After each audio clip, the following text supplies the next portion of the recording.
a todas, buenas tardes a todos. Mi nombre es Ana María Cabanellas y yo dirijo el Grupo Claridad, que publica varios sellos. Eliasta es un sello jurídico, Claridad es un sello de interés general, Una Luna, libros infantiles, y Tobogán, libros de actividades infantiles. Como ustedes verán, una melange.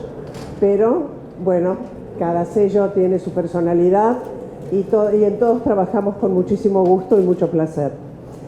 Estamos muy orgullosos de esta nueva obra de la Revolución a la Guerra en el Río de la Plata y el Atlántico Sur, Anámesis, de Francisco Goyagana. Goyo, ¿verdad? Para los amigos. Esta obra enriquece nuestro catálogo. Claridad fue fundada por Antonio Zamora en el año 1922 y en este más de un siglo ha sufrido muchos cambios sociales, políticos y económicos.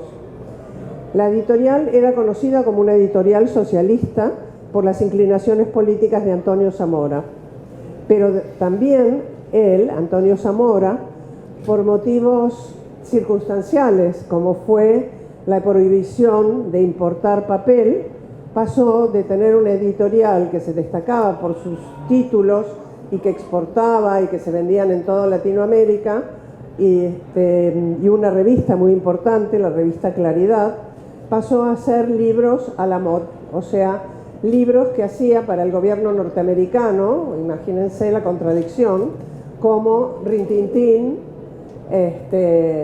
por decir alguno. Estos libros eran difundidos por la embajada norteamericana en los países de Sudamérica. Posteriormente falleció, la familia, eran muchos hijos, y terminamos comprándola nosotros. Nosotros somos una editorial más tradicional en cuanto a sus publicaciones y abarcamos varias temáticas con el sello Claridad. Y en los últimos 20 años hemos dado muchísima importancia a la colección de historia y también de viajes, que nos gusta muchísimo. Hemos publicado otras obras de Francisco Goyagana: Sarmiento y el laicismo, religión y política, Sarmiento filósofo, introducción a las ideas del prócer. Francisco ha recibido numerosos premios. Francisco, antes de escribir historia y dedicarse a la historia, se dedicó a la farmacia, ¿no? Y ha también escrito otros libros científicos. Pero su gran pasión es Sarmiento. Y antes de publicar con nosotros también había escrito otros libros sobre Sarmiento y ha colaborado en la revista Todo es Historia. Nada de esto, ni los premios, ni su participación en la Academia de la Historia, ni su participación en el Instituto Sarmiento, él ha sido vicepresidente de la Academia de la Historia, nada de esto es casual. El autor trabaja los temas con una intensidad inusitada, los estudia en profundidad. Prueba de ello es la extensa bibliografía y la cantidad de notas que acompañan a sus textos.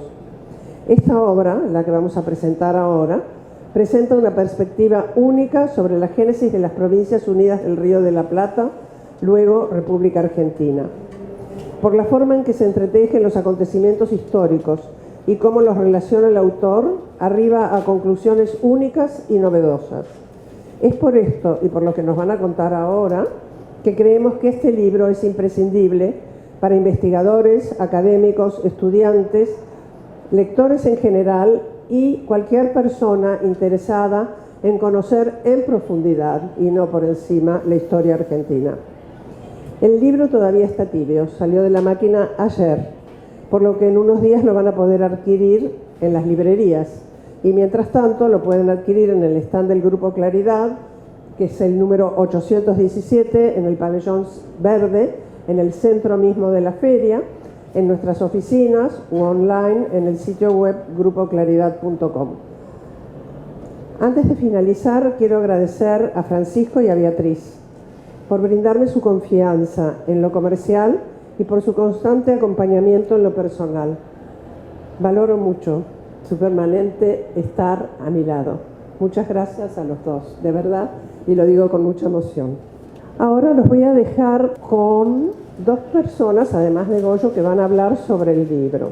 Uno de ellos es el capitán de navío Héctor Julio Balsecchi, que es máster en Relaciones Internacionales en la Facultad de Posgrado de la Universidad de Belgrano, licenciado en Sistemas Navales en el Instituto Universitario Naval. Ha tenido muchos destinos militares y ha sido director del Boletín del Centro Naval durante 12 años, que es una publicación muy importante y que se distribuye en todo el mundo. Y en el CARI es miembro del Instituto de Seguridad Internacional y Asuntos Estratégicos y del Comité de Cuestión Malvinas, Georgias y Sandwich del Sur. Además, es vicepresidente segundo del Centro Naval y muchos otros títulos que no voy a leer ahora, pero que le felicito. También está con nosotros Ricardo López Gótic, a quien le agradezco la nota de contratapa. Es profesor y doctor en Historia, egresado de la Universidad de Belgrano y de la Universidad Karlova de Praga. Doctorado en Ciencia Política, profesor titular de Historia Contemporánea. Fue también profesor de la Universidad Torcuato Di Tella, de la Universidad del Salvador, de la Universidad Ort, Uruguay, y de la Universidad Pavia, Italia. Es autor de algunos libros, los más recientes, Origen, mitos e influencias del antisemitismo en el mundo. Milada Horakova, seguro que pronuncio mal, defensora de los derechos humanos y víctima de los totalitarismos en el 2020, y Checoslovaquia, una introducción a su historia. Es columnista en diarios nacionales y extranjeros, canales de televisión nacionales y extranjeros. Y los dejo entonces con la mesa, que va a tener cosas mucho más interesantes que yo para decirles. Quiero agradecerles la presencia acá. Hoy no es un día muy agradable, pero es el primer día realmente de feria, así que por lo menos vienen a una feria mucho más tranquila. Gracias, muchas gracias por acompañarnos.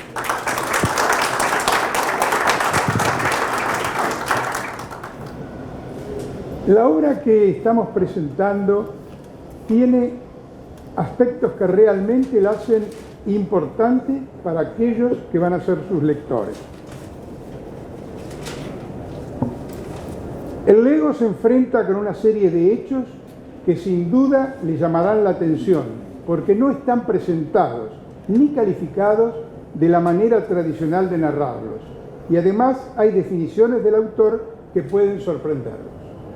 El historiador, el estudioso y el apasionado de la historia habrán de apreciar la profunda dedicación del autor y probablemente podrán compartir sorpresas. No voy a mantener el hilo a todos ustedes y daré un ejemplo claro al respecto. Estamos acostumbrados a mencionar la Reconquista y la defensa como las invasiones inglesas de 1806 y 1807. El autor señala que ambas fueron desembarcos realizados desde buques británicos que a las órdenes de John Popham, el Comodoro, bloqueaban el Río de la Plata y por lo tanto fueron la primera invasión inglesa.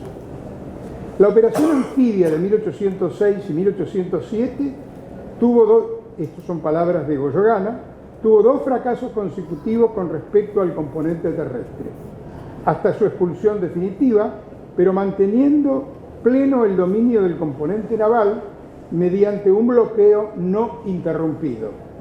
Desde el punto de vista militar y atendiendo a la situación estratégica, esta clasificación es correcta, novedosa pero correcta. Un capítulo completo está constituido por un índice onomástico profundamente útil para el lector común, que puede realizar relectura de aspectos de interés especial. Este índice es de mucho mayor interés para quien se sirva de él para estudiar. Una modalidad del autor que festejamos es que los documentos están citados en el idioma original y con su traducción, lo que impide que pueda existir de ese modo una falsa interpretación de lo que se quiere señalar al respecto. Esta bibliografía es una interesante compilación de datos que observamos son meticulosamente sopesados por el autor luego de una evaluación esencialmente basada en la confiabilidad y la probable certeza que procede. El continuo cotejo, por ejemplo, de la correspondencia entre quienes protagonizan las acciones de interés es una muestra acabada de ello. Puede llamar la atención que destaque este método de plantear la importancia de la bibliografía, pero en realidad es que lo hago porque toda la obra indica que esta acertada manera de análisis es el hilo conductor del trabajo. Las características del mismo señalan otras aptitudes necesarias para encarar el método, y estas son que quien escribe posee básicamente cultura general en varias ciencias.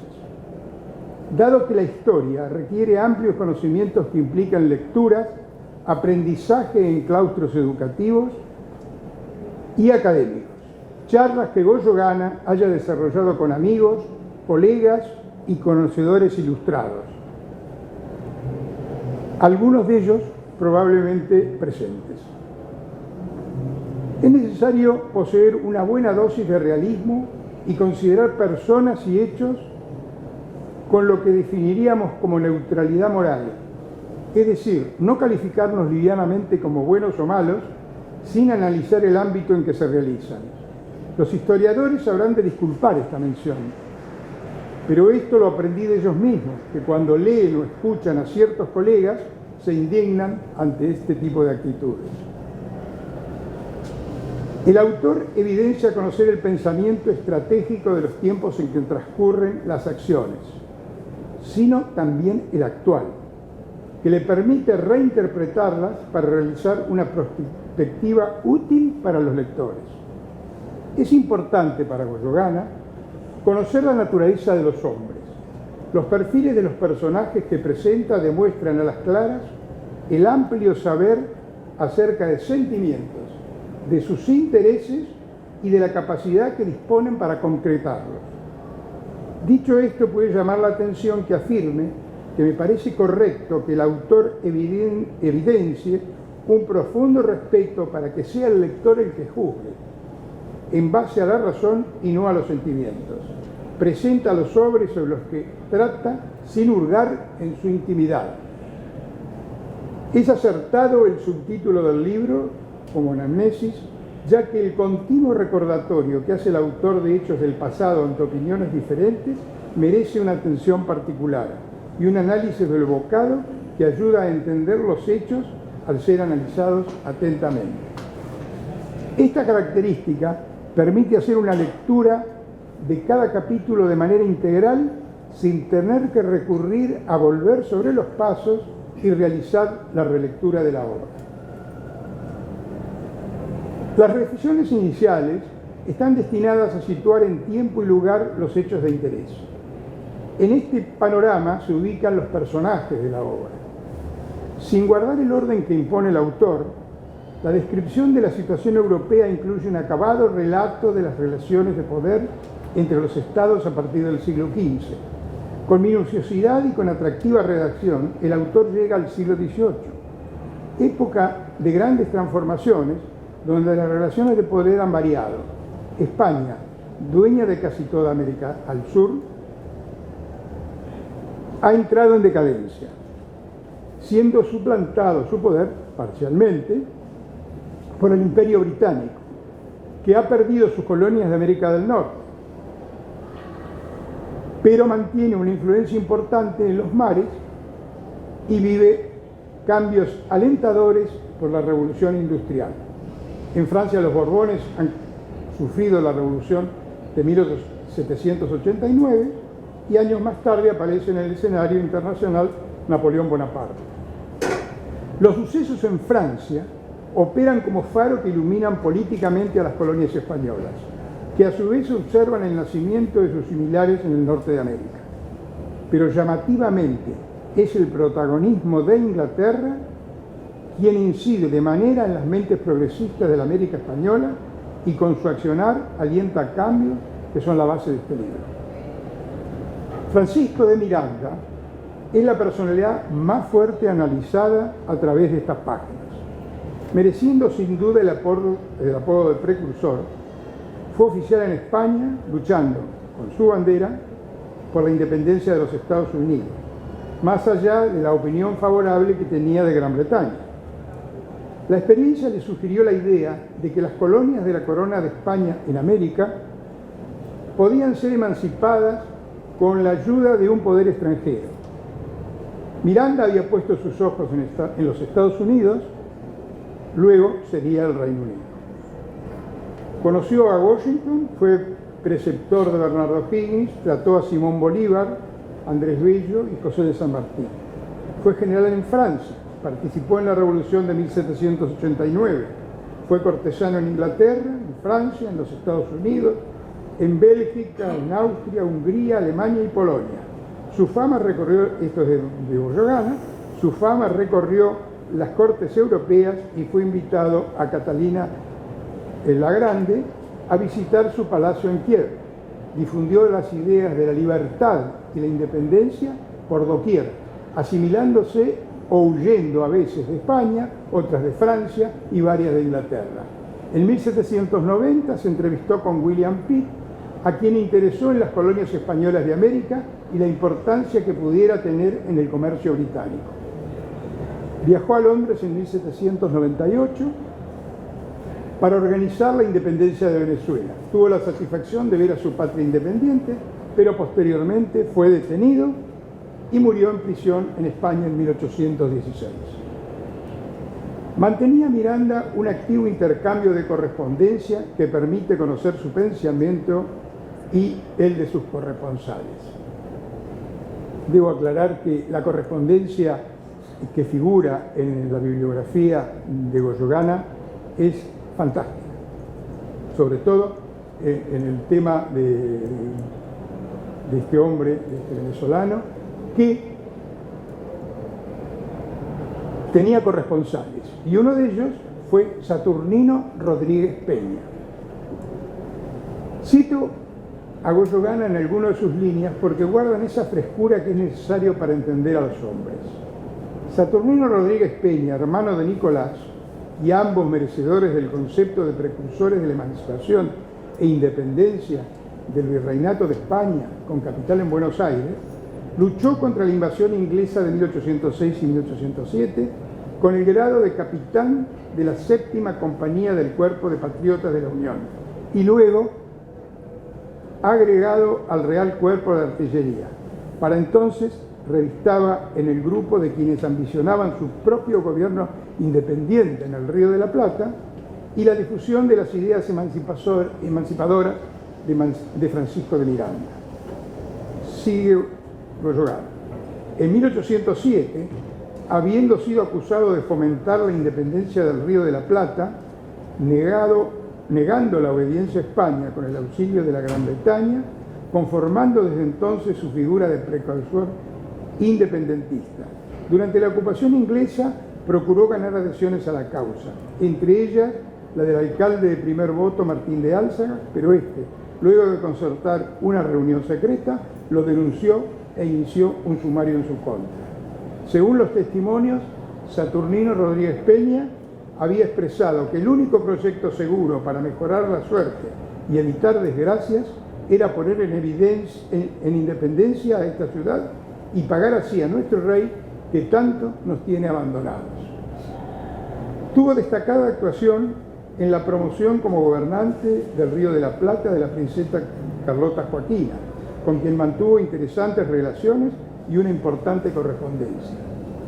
Saturnino Rodríguez Peña es un personaje que atrae en la pluma del autor y su actuación me llevan a considerar que, sin que el lector conozca completo el trabajo de Boyogana, no es conveniente, por mi parte, dar una opinión adelantada de esa personalidad que aún no ha sido suficientemente reivindicada. Esta actitud vale para otras personalidades involucrados en la invasión de los británicos y que mantuvieron relación con los invasores, tales pueden ser los casos de Álzaga, Pueyrredón y el mismo Santiago de Liniers. Señalados dos luchadores de la libertad y analizando la estructura histórica del ecumeno de interés para la misma, existe en toda la obra la relación particular entre las políticas británicas universales y las relaciones con la Argentina que van desde la época anterior al virreinato hasta nuestros tiempos, con detención particular en dos temas caros a los intereses argentinos. El autor emprende la dura tarea de describir, eso sí, con abundante material bibliográfico ya citado, la Revolución Argentina y la guerra en el Río de la Plata y el Atlántico Sur. El comercio y el Camino de la Plata de Potosí fueron uno de los intereses primarios a partir de la creación del Virreinato del Río de la Plata por parte del rey Carlos III. Esto, tan trascendente para los habitantes de esta región, atrajo el interés particular de los ingleses, que a través de funcionarios militares fueron ideando planes, algunos simplemente de acercamiento y otros directamente de invasión, como lo hicieron. El bloqueo del Río de la Plata fue uno entre otros planes concebidos por los británicos en su gran estrategia universal, desarrollado por hombres que servían a su rey y que en oportunidades luchaban por los beneficios de los tesoros que incautaban, pero que podía tener ideas de expansión y de la libertad y el bienestar de los pueblos. ¿Fue ideado por John Popham, uno de ellos? Creo que Goyegana escribió para eso. Los que lucharon contra los invasores y luego congeniaron tratándolos, llegando a permitirles escaparse porque iban a servirles en el camino de la independencia, ¿fueron traidores o patriotas? ¿O esta dicotomía es falsa? Ocupada Buenos Aires el 29 de junio de 1806, Beresford, en una declaración a los habitantes, proclama el honor, la generosidad y la humanidad del espíritu británico, así como garantizar las libertades religiosas y de comercio de las que gozaban todas las otras colonias inglesas. Es decir, que respondía de alguna manera a los deseos de algunos patriotas del Río de la Plata. Los británicos socializaron con la élite porteña, relación que sirvió para la divulgación y consolidación de ideas que abrevaban, entre otros, los sucesos de 1810. El autor dedica un gran esfuerzo en recrear este momento histórico. El espíritu de no cambiar un amo por otro explica de manera genérica la reacción de los habitantes al expulsar del virreinato a los invasores. Cita el autor: la referencia de Winston Spencer Churchill, el primer ministro británico en la guerra, al ataque británico a la colonia española del Río de la Plata, en solo 4 líneas, no parece condecir un criterio estratégico de relieve en el carácter ambicioso de un plan de magnitud de carácter geopolítico, sino más bien un episodio geopolítico menor como propio de una guerra de corso. El texto mínimo sobre el episodio rioplatense de 1806 y 1807, en un historiador de vuelo, abona más una tesis de expedición corsaria con intenciones de apoderarse de un tesoro metálico, que por cierto lo llevaron a Londres. La presencia británica contribuyó, como lo refieren casi todos los historiadores, al futuro de nuestro país. Creó condiciones para el 25 de mayo de 1810 y para los sucesos siguientes: el logro de la independencia y su consolidación a través de la colaboración en campañas como la de independencia de Chile y Perú, dirigidas por José de San Martín. Fue el jefe de la escuadra, Lord Cochrane. Dolor de cabeza para el pobre don José. Las páginas de esta obra así lo explican, salpicándolas con referencias confirmatorias.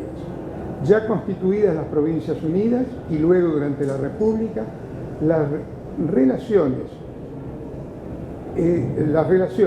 con el Reino Unido no fueron de confrontación permanente, sino de prudente atención a situaciones de seriedad entre la nación naciente y los países dominantes, excepto algunos graves, como la navegación en los ríos, los bloqueos por el comercio en ese ámbito durante la 1850 y, obviamente, el establecimiento de las Islas Malvinas en 1833.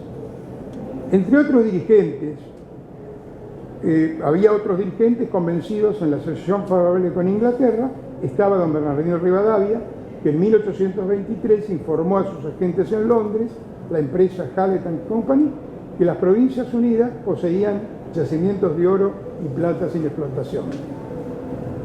Estimo que el interés mayor del autor es la divulgación de sus ideas, como tal respecto que lo importante que comento no son los hechos en Malvinas en sí, sino sus consecuencias y la interpretación que en definitiva es lo que tiene relevancia histórica. En la ocupación francesa de las Malvinas, en 1764, como la posterior de los británicos, el autor con habilidad explica la solución que devuelve a España la posesión, el derecho, la alianza de familia, los Borbones en España y Francia, y un compromiso secreto. De alguna manera cierran los hechos de algo que ningún documento conocido puede explicar.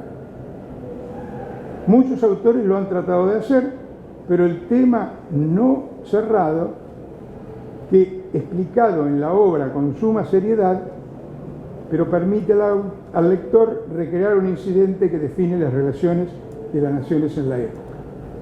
La ocupación de las Malvinas en 1833, precedidos por el incidente primero con los pesqueros de los Estados Unidos, que fueron apresados por el gobernador Vernet, y el posterior desalojo de este funcionario por el capitán del buque norteamericano Lexington, permitieron días más tarde nuevamente la presencia británica, que dura hasta la fecha. A partir de ese momento comienza el largo esfuerzo de la nación argentina para recuperar las islas.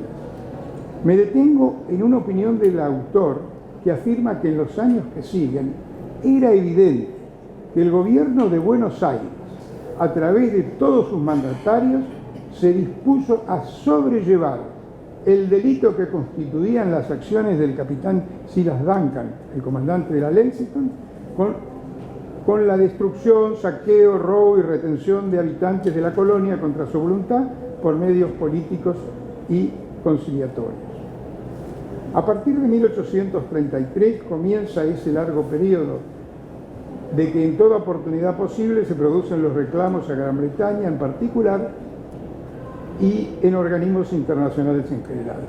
Las relaciones pasaron por diferentes momentos, donde el tema de las negociaciones, en particular en la segunda mitad del siglo XIX, están muy bien descritas y comentadas en 3 capítulos que pueden ser considerados fuente segura para estudiarlas. Ellas son la reafirmación de los derechos, la aplicación de una clave programática y el camino de la guerra.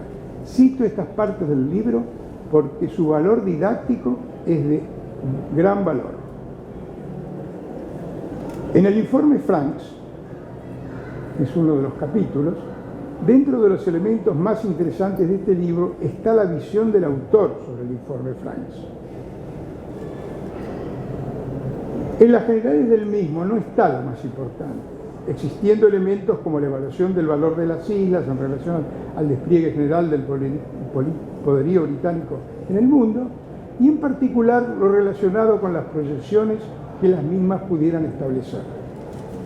La verdadera perla, y cito al autor, es la de revelar con claridad no los verdaderos juicios y posturas de las personalidades y organismos participantes, sino sobre todo el funcionamiento del mecanismo administrativo que concurre a la toma de decisiones políticas, diplomáticas y militares por parte de las autoridades del Reino Unido. Más aún, el informe Franks revela un aspecto esencial de la problemática al cual en el pasado no se le había prestado demasiada atención: la diligente acción de apoyo e influencia del Intelligence Service, es decir, el servicio de inteligencia. Fue necesaria una guerra para que salieran a la luz ciertos ángulos hasta entonces celosamente ocultados. Para que no quepan dudas, el informe expresa formalmente en uno de sus párrafos que las partes de la agencia de inteligencia y las apreciaciones de información realizados, y lo voy a decir en castellano, Comité Conjunto de Inteligencia, fueron un factor clave para las posiciones tomadas. El Comité Conjunto de Inteligencia se inserta en el organigrama del poder inglés como un canal diferente al del Foreign Office y depende directamente del gabinete, es decir, del primer ministro. El organismo constituye el nivel superior de inteligencia y normalmente ha estado encabezado por el jefe alterno de la Cancillería británica. La función principal del Comité Conjunto de Inteligencia es la de formular las apreciaciones informativas para la toma de decisiones. Yo esto no lo he visto escrito en casi ningún de los análisis realizados sobre el informe Franks. A lo mejor leí poco. El capítulo final es el epílogo para los ingleses, pero me atrevo a decir que es también un epílogo para argentinos. Aquí se cierra la obra y hay ideas que transcribo porque reflejan sin lugar a dudas el espíritu del trabajo. Una de ellas, dice Ortega que desde el siglo XVI la humanidad toda ha entrado en un proceso gigantesco de unificación. En la apreciación de los tiempos históricos pasados se ha interpretado que el desapasionamiento propio de un historiador extranjero es reemplazado por la reutilización de la historia de los que mandan como elemento clave para la comprensión de los hechos históricos. Cierro la cita. Destaca a Goyogana a John Locke como figura influyente del empirismo británico y conocido como el padre del liberalismo clásico, del que afirma que la fuerza del argumento de Locke radica en que los pueblos no pueden conferir a sus gobiernos un poder del que carecen incluso en el estado natural, a saber, cometer actos injustos como lo es una guerra ilícita. Y sin lugar a dudas da para pensar, la gran expansión que beneficiaría a la economía argentina desde 1860 hasta 1930, basada en la complementariedad económica británica, postergó el tratamiento de la usurpación de Malvinas por el Reino Unido. Esta complementariedad produjo tanto comercio como inversiones de capital en un grado no imaginado hasta entonces en la República Argentina. En consecuencia, la atención en un determinado punto de interés parecía postergar la oportunidad de atender otros objetivos pendientes. Entre las varias consideraciones realizadas en capítulos anteriores sobre las razones de derecho que sustenta la Argentina, llegué a la conclusión que reflexiones del epílogo lo resumían de manera meridiana. Y cito nuevamente a Goyogana: las potencias de este momento se resistían a reconocer tal derecho, en especial los Estados Unidos de Norteamérica y Gran Bretaña. Para ambas, el abandono de España, provocado por la Revolución de Mayo, convirtió el archipiélago de Malvinas en terra nullius.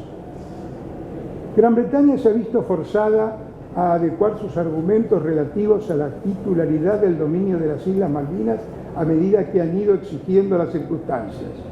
Primitivamente prevalecía el argumento de primer avistaje, al que siguieron el de primer desembarco, luego el de primer asentamiento y de prescripción adquisitiva. Variaciones que han obedecido. Cada uno de los argumentos fue decayendo en su valor, sea por ser productos de la fantasía o una destilancia o inteligencia operativa, o bien por no haber alcanzado el nivel suficiente para ser aprobado. Los últimos párrafos son la oración a la serenidad del norteamericano Reinhold Niebuhr, que dice: Dios, concédenos la serenidad para aceptar las cosas que no podemos cambiar, el valor para cambiar las cosas que podemos y la sabiduría para reconocer la diferencia. Y finaliza Goyogana: la historia nos enseña que, cuando las naciones son capaces de unirse en una causa común, siempre hay lugar para la esperanza. Muchas gracias.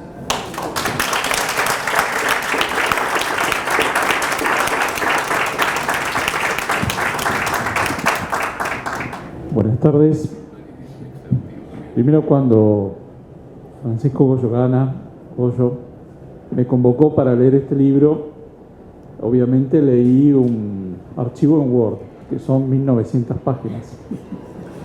Primero, es un gran mérito del autor y de la editorial haberlo plasmado en este libro, ¿no? Porque cuando yo lo vi pensé, esto debe ser varios tomos. Pero bueno, se pudo hacer todo en un solo texto, en un solo ejemplar. Y otra cosa que uno inevitablemente piensa es, bueno, no es solo un trabajo del autor, detrás de esto hay un apoyo importante que siempre hay que mencionar. y es el apoyo de la familia. Inevitablemente el autor tiene que tener un apoyo importante de la familia para poder llevar adelante esta obra. Y el trabajo del historiador es sumamente solitario, porque además de la lectura exhaustiva que él hizo de una enorme cantidad de libros publicados, algunos muy recientes, otros que ya transitan el siglo, también hizo el trabajo que tiene que hacer todo historiador, que es el de ir a las fuentes, a los documentos, que esto en general está siendo bastante olvidado. Cuando uno empieza la carrera de historia, creo que ya directamente el primer día, por lo menos a mí me pasó, nos decían, la historia se hace con documentos. Y ahí es donde él dedica una enorme cantidad, yo creo que son cientos de horas en trabajar documentos, no solamente leerlos y citarlos, es trabajarlos, es dialogar con esos documentos, entenderlos, ver qué es lo que quieren decir. No es simplemente un trabajo de que uno ve un documento, una carta y la copia y ya está, sino entender el sentido de lo que estaba diciendo esa persona que escribió una carta, correspondencia o documentación oficial.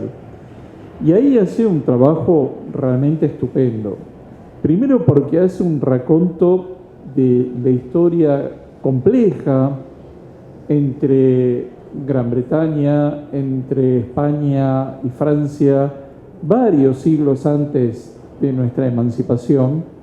Es un raconto larguísimo, ¿no?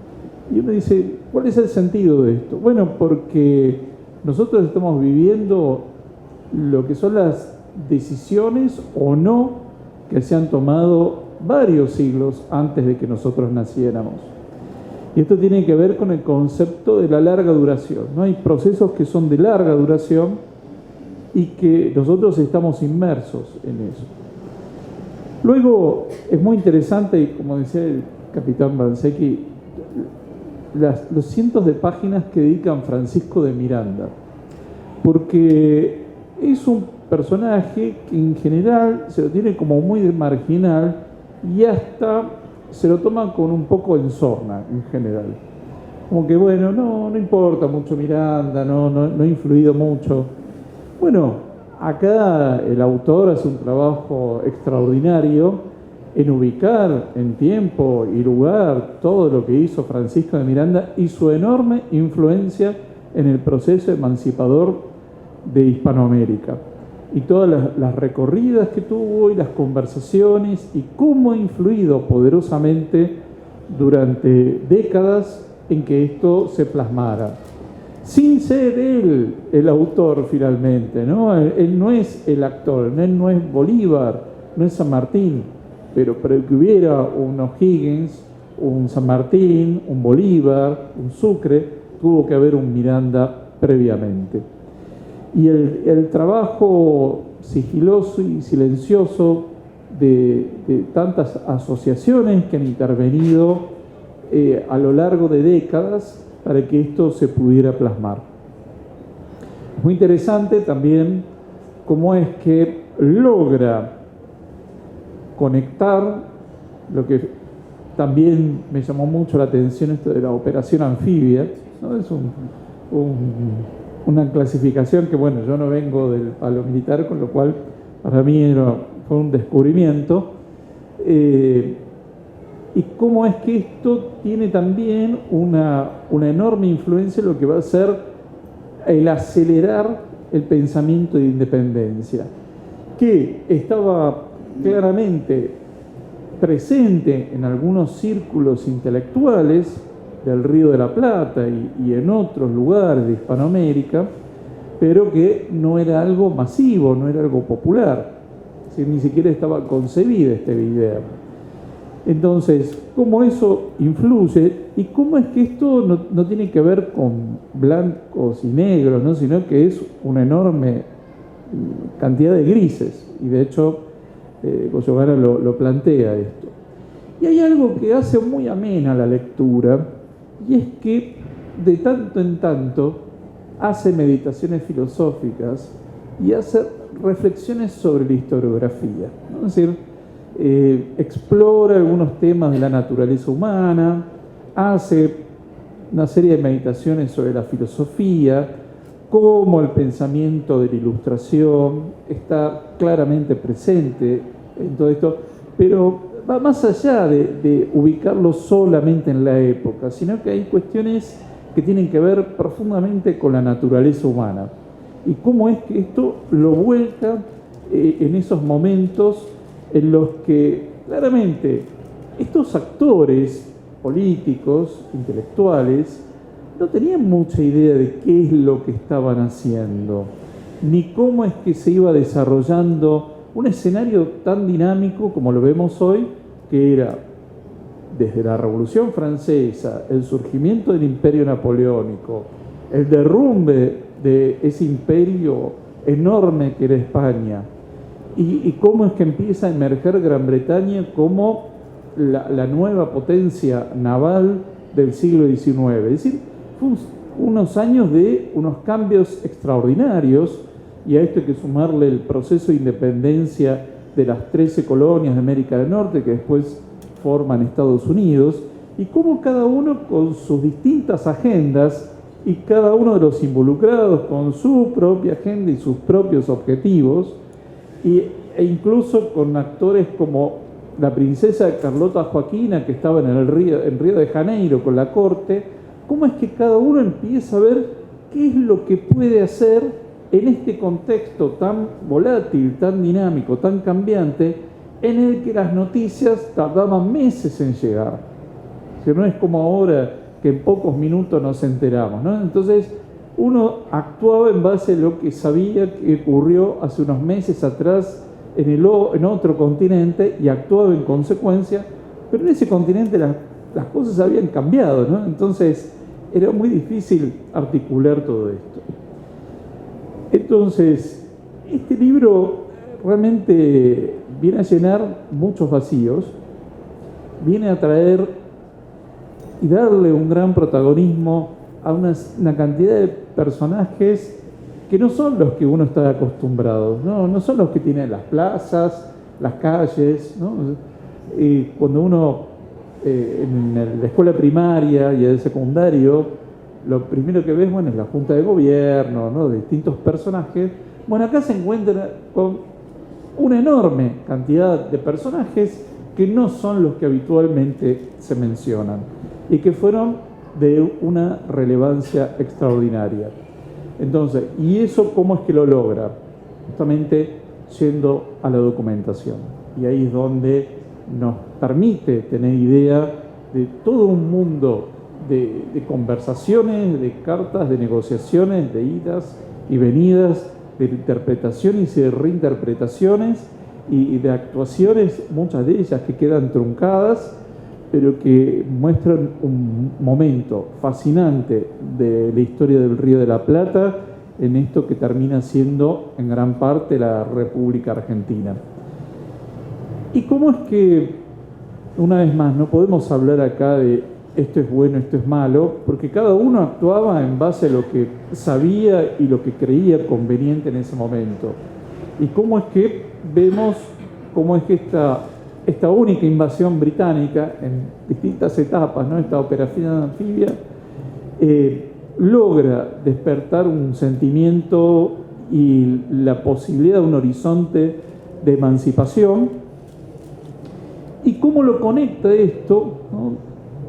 Inmediatamente con lo que va a ser la otra ocupación del territorio argentino, como es el de las Islas Malvinas? Realmente es un libro extraordinario para ser leído, es un libro para leerlo con profundidad, como requiere la relevancia y el volumen de este texto, pero no se desanimen porque realmente uno queda atrapado en las páginas.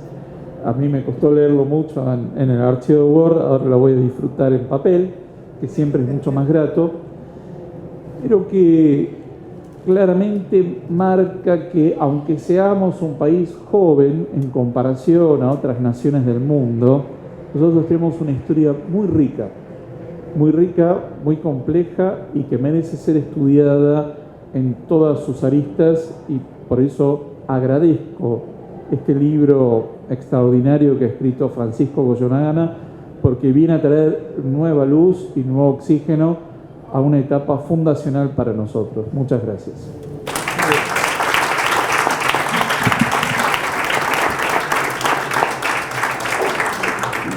Me toca hoy hablar y no estoy en las mejores condiciones, así que sepan ustedes disculpar algo que no ha sido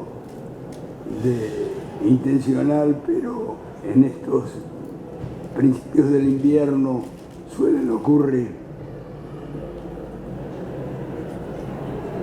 Vamos a cambiar un poco la óptica de la conversación, porque en la inauguración de esta feria, en el día de ayer, se ha dicho que concurrir a la feria este año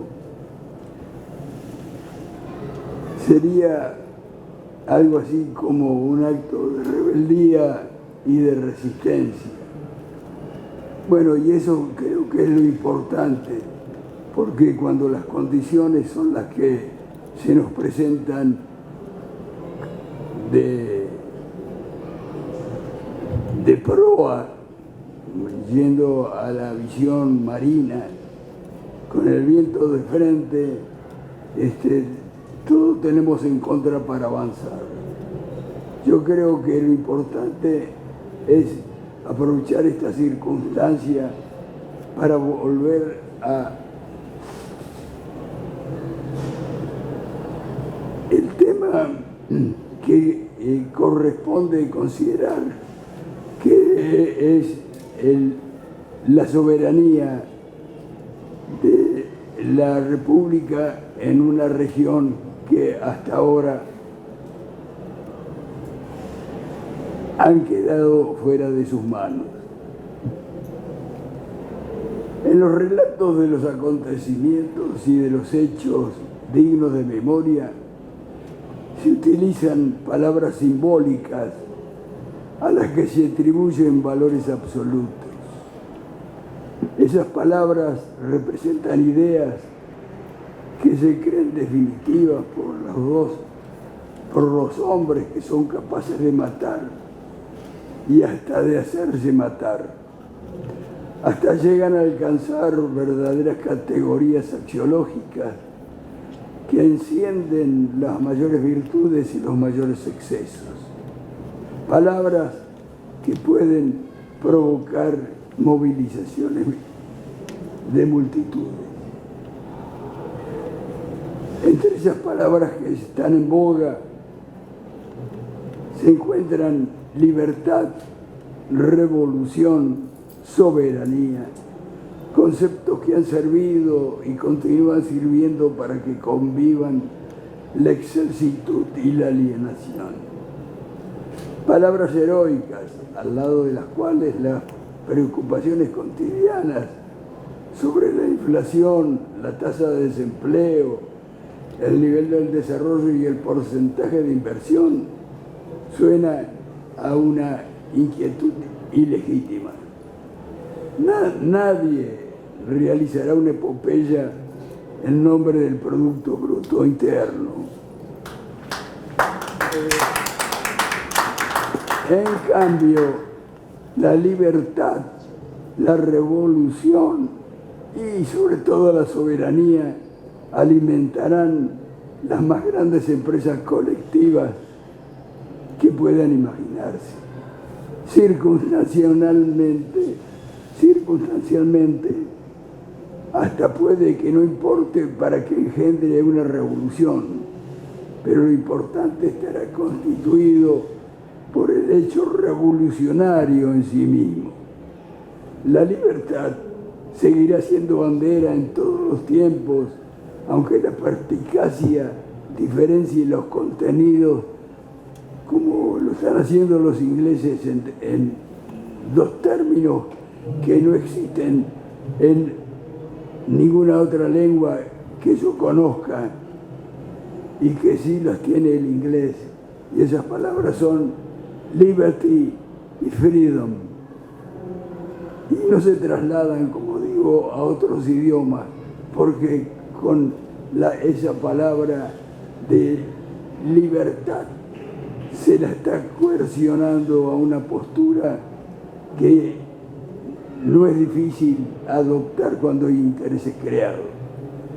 La libertad seguirá siendo bandera de todos los tiempos, aunque la perspicacia diferencie los contenidos de estos dos términos.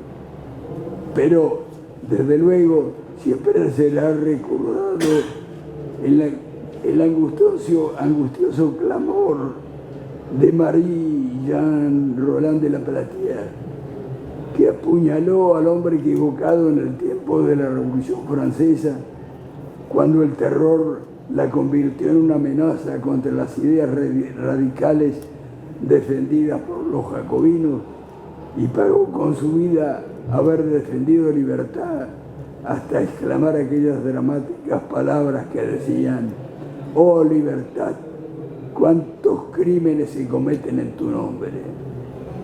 Hoy nos preocupa una de esas palabras heroicas que, como lo mencioné al principio, es soberanía, que hasta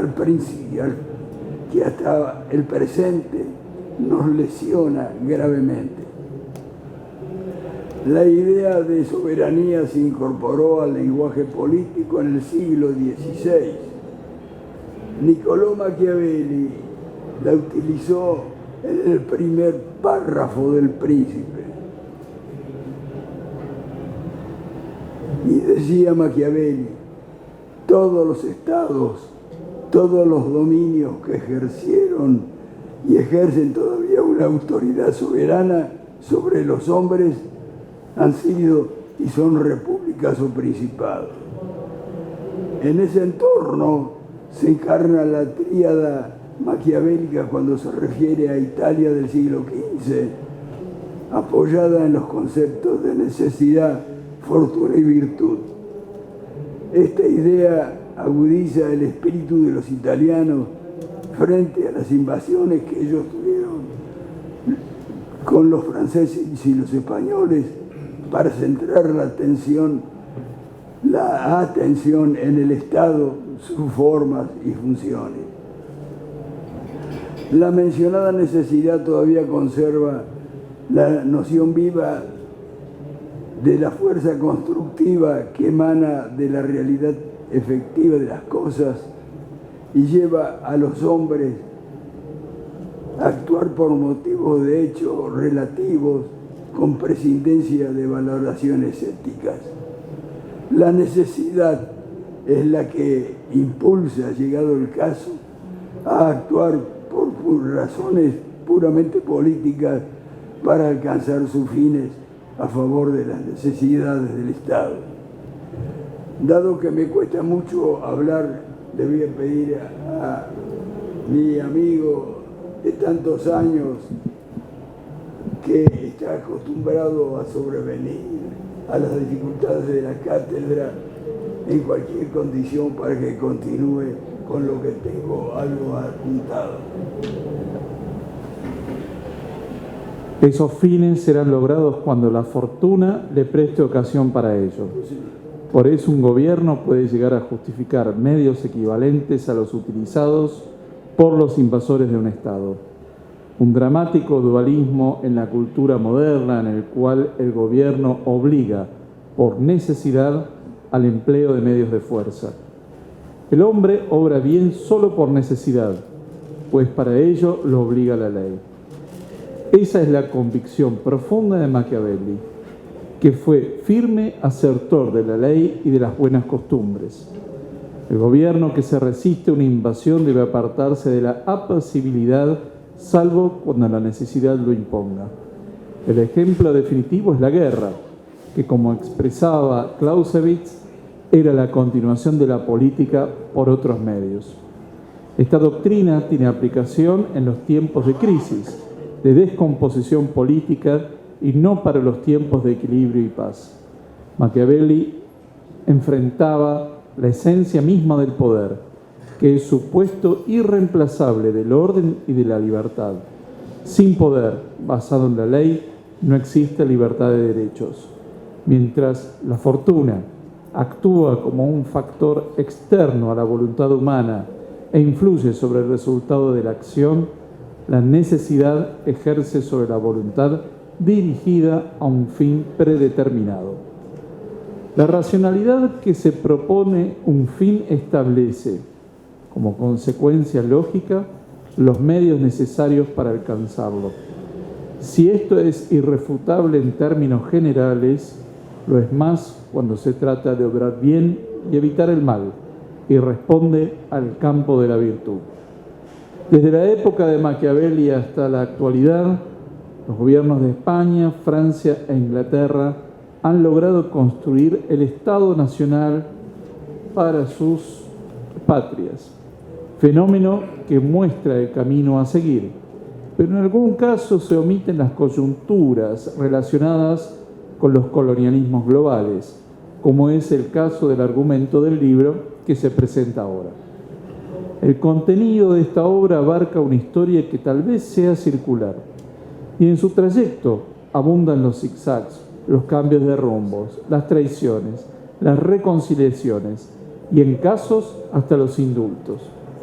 Pero en sus variaciones, con sus cambios de piel, los amigos y los enemigos, el poder, por presencia o por ausencia, ordena y dibuja una viciosa circunferencia. Una parábola que al mismo tiempo es de final difícil de pronosticar y de desarrollo impredecible. Según destaca Raymond Aron, los acontecimientos que retienen el conocimiento histórico son aquellos que se refieren a los valores determinados por los actores o por los espectadores de la historia, cuya ponderación hace que cada sociedad tenga la suya y la reescriba a medida que cambia. De este problema, que a veces se encubre o no se explicita, deriva un interrogante recurrente que consiste en pensar una historia de sociedades tal como se las entendía en el pasado o bien referida a los valores del presente o del futuro. Los segmentos de arco del supuesto círculo histórico correspondiente a distintos tiempos exigen considerar distintos modos de abordaje, pero en todo caso requieren disponer el modo en el que la carga ideológica debe acomodarse en torno a los interrogantes que se presentan en su observación. Si se vuelve la mirada para repasar la evolución histórica, es posible advertir que así como en el siglo XVI la idea de soberanía sirvió para consolidar el poder del rey frente a los señores feudales, y luego durante el siglo XVIII, en su retroversión al pueblo, legitimó a la democracia en el siglo XX y lo que sigue, tuvo que afrontar un nuevo tipo de relaciones entre las naciones y los pueblos. Un capítulo importante abarcaría el concepto de Estado-Nación en la historia universal. Hizo su aparición en el siglo XVI y cuenta con 4 siglos de existencia. De allí a creer que será eterno o que responda a una medida en particular, no responde a fundamentos apreciables. Nadie pudo saber si aquellas ilusiones que en determinados momentos concibieron Dante Alighieri o Francisco de Miranda y Saturnino José Rodríguez Peña en la América Meridional llegarían a una realidad prevista. Todavía no se habían escrito las memorias del futuro. En tanto, no es posible perder de vista que la idea de soberanía todavía se encuentra cumpliendo su papel histórico, a escasos días de haber rememorado el tiempo heroico en que se intentó recuperar una parte del organismo nacional sometido temporalmente al dominio de otra nación. La palabra heroica, por la que todavía se derrama sangre, conserva aún el valor con que se formó, pero queda por encontrar el camino para recuperar los títulos que nos pertenecen sobre las Islas Malvinas y el resto del archipiélago del Atlántico Sur, así como la resolución del enigma que encierra el Tratado Antártico en el aspecto propio del concepto habitual de soberanía. En el futuro probablemente sea testigo del avance de los intereses internacionales sobre los intereses de la República, la concepción de un nuevo teatro de eventuales futuros antárticos, semejantes en magnitud a los de la recuperación de las Islas Malvinas y el archipiélago del Atlántico Sur. Mientras tanto, procrastinar el alcance de la idea de soberanía significa abandonar, quizás sin haberlo decidido realmente, la idea de un futuro complejo para las Islas Malvinas y las Islas Atlánticas sureñas, así como la evolución futura probable del destino de la Antártida. El valor simbólico de la palabra soberanía parece haber admitido libertades por algunos que han desdibujado la idea de su significado cuando pretenden conferirle otra acepción. El diccionario de la lengua española entiende por soberanía nacional a aquella que, según algunas teorías de derecho político, corresponde al pueblo, de quien se supone emanan todos los poderes del Estado, aunque se ejerzan por representación. La calidad de ese perfil, el que corresponde al de autoridad suprema del poder público, se altera cuando se niega o modifica su contenido para satisfacer objetivos asignados previamente, aunque lesionen intereses ajenos. La República Argentina no puede más que defender sus intereses estratégicos, al tiempo que evita que prevalezcan intereses ajenos en desmedro de su soberanía y seguridad nacional. Existen palabras simbólicas a las que se asignan valores absolutos. Representan ideas que se creen definitivas por las que los hombres son capaces de matar y hasta hacerse matar. Verdaderas categorías axiológicas que encienden las mayores virtudes y los mayores excesos. Palabras que, como soberanía, pueden movilizar multitudes. Soberanía es un concepto que ha servido y sigue sirviendo para que convivan la excelsitud y la alienación.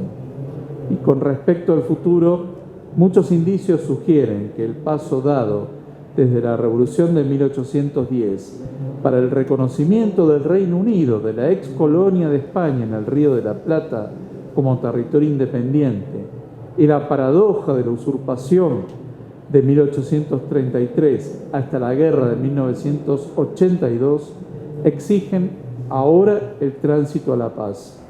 No parece haber otra alternativa cuando existe el compromiso a no recurrir a otra vía que no sea la diplomática, tal como ha quedado establecido en las Naciones Unidas.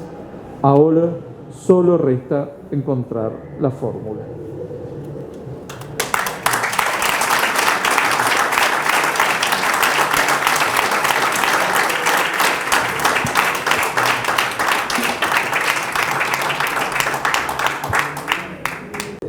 Les agradezco a todos, pero las condiciones físicas ya para hablar se han terminado, ¿no?